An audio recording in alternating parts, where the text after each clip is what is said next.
पाकिस्तान की सीमा से सिर्फ 100 किलोमीटर दूर एक बड़ी मिलिट्री एक्सरसाइज हुई। इसमें भारतीय सेना के हर एक हथियार का इस्तेमाल किया गया, यानी टैंक, बख्तरबंद गाड़ियां, तोपखाना, रॉकेट लॉन्चर सहित पैदल सैनिक भी इसमें शामिल हुए। सेना के साथ इसमें वायुसेना के फाइटर जेट्स, लड़ाकू हेलीकॉप्टर ने भी फायरिंग की। यह नए जमाने का युद्ध अभ्यास है, इसलिए कम समय में ही बड़ा टारगेट कंप्लीट किया जाएगा। कुल मिलाकर 65 मिनट की एक्सरसाइज में देश के दुश्मनों का मुकाबला करने की प्रैक्टिस हुई और यहां सेना और वायुसेना ने मिलकर दिखाया कि सिर्फ 65 मिनट में लड़ाई कैसे खत्म होगी।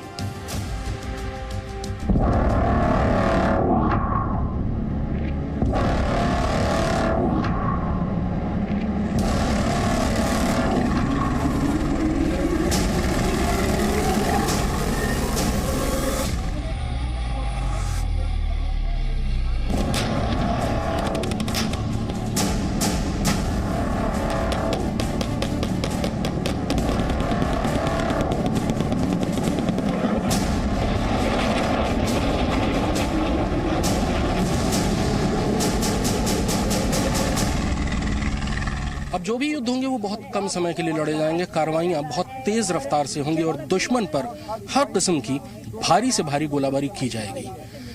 यानी सेना के हर अंग को साथ मिलकर हर हथियार से दुश्मन के ऊपर भारी गोलाबारी करने की जरूरत होगी। भारतीय सेना इस समय थार के रेगिस्तान में एक ऐसी ही मिली जुली फायरिंग एक्सरसाइज, इंटीग्रेटेड फायरिंग का अभ्यास कर रही है। इसमें सेना के आर्मर्ड यानी टैंक्स हैं, लंबी दूरी तक मार करने वाली आर्टिलरी गन्स हैं और फाइटर जेट्स हैं जो भारतीय वायुसेना के हैं। इस अभ्यास, इस इंटीग्रेटेड फायरिंग शत्रु नाश के द्वारा भारतीय सेना और वायुसेना को एक मिली जुली कार्रवाई के लिए तैयार किया जा रहा है।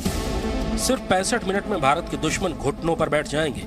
सेना और वायुसेना के युद्ध वाली तैयारी की लाइव तस्वीरें आई हैं। नए जमाने का युद्ध लड़ने के लिए 2022 वाली प्लानिंग हुई।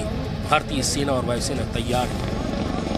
बॉर्डर पार बैठे दुश्मनों के लिए जो प्लान बना है उसका ड्राई रन राजस्थान के बीकानेर में महाजन फील्ड फायरिंग रेंज में पहली बार किया गया।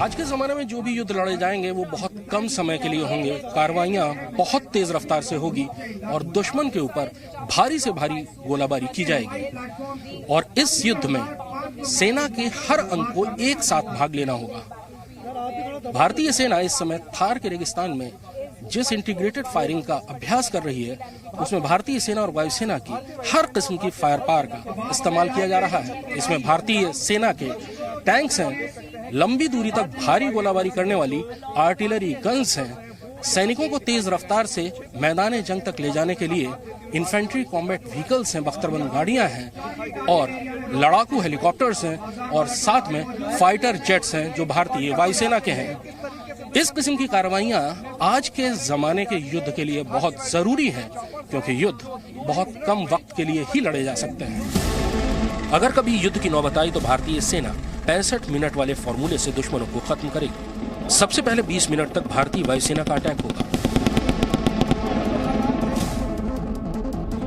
इसके बाद अगले 10 मिनट तक दुश्मनों के ठिकाने पर रॉकेट लॉन्चर्स फायर करेंगे।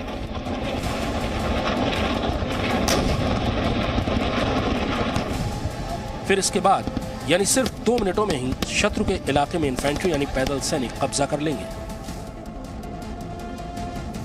आर्मी की एयर डिफेंस यूनिट केवल 5 मिनट में दुश्मन की एयरफोर्स के किसी भी हमले को रोक लेगी।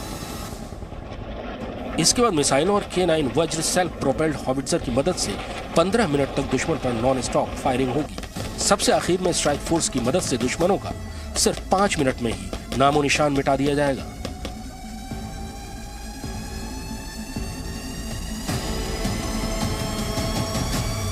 और 65 मिनट के इस मिलिट्री ऑपरेशन की शुरुआत होती है भारतीय वायुसेना के हमले से।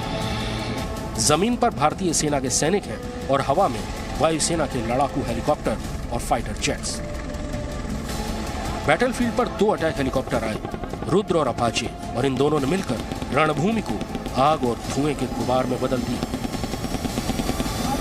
लड़ाई में 2 तरह की कार्रवाइयां होती हैं, हमले की और बचाव की। हमले की जो कार्रवाई होती है उसमें सबसे पहले लंबी दूरी की आर्टिलरी तोपों या लड़ाकू हेलीकॉप्टर्स और फाइटर जेट्स के जरिए दुश्मन की मोर्चेबंदी को तबाह किया जाता है। इसे सॉफ्टनिंग ऑफ टारगेट कहते हैं। इस समय भारतीय वायुसेना के Su-30 फाइटर जेट्स ने दुश्मन की मोर्चाबंदी को तबाह किया। उसके बाद स्वदेशी लड़ाकू हेलीकॉप्टर रुद्र ने अपने रॉकेट्स फायर किए और अब रुद्र का एक दूसरा राउंड आने वाला है। लड़ाकू हेलीकॉप्टर रुद्र का एक और अटैक दुश्मन को बहुत महंगा पड़ता है, क्योंकि रुद्र न केवल गोलियां बरसा सकता है बल्कि इससे रॉकेट्स और मिसाइलें भी लॉन्च की जा सकती हैं। रुद्र के एक्शन का मतलब है हल्के वजन का यह हेलीकॉप्टर युद्ध में दुश्मनों के सैनिकों से लेकर टैंकों को रोकने का काम कर सकता है और इसके साथ ही युद्ध के पहले 20 मिनट खत्म हो चुके हैं।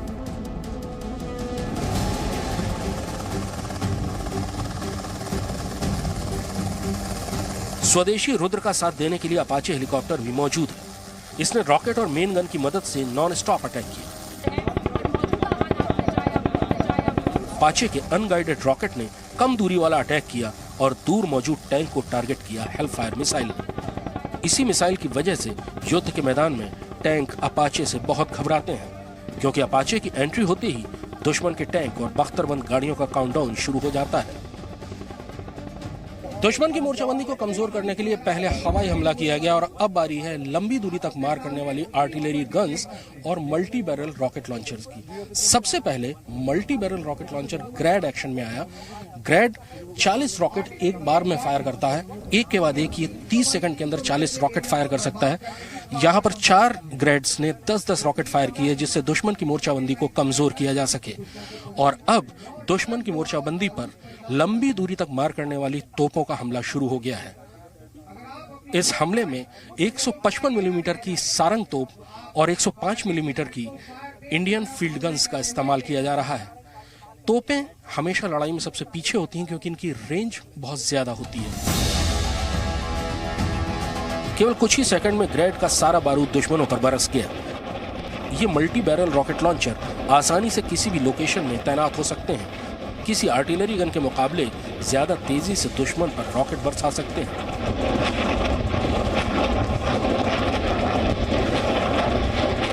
इन्हीं खूबियों की वजह से ऐसे रॉकेट लॉन्चर्स भारतीय सेना का सबसे घातक हथियार है।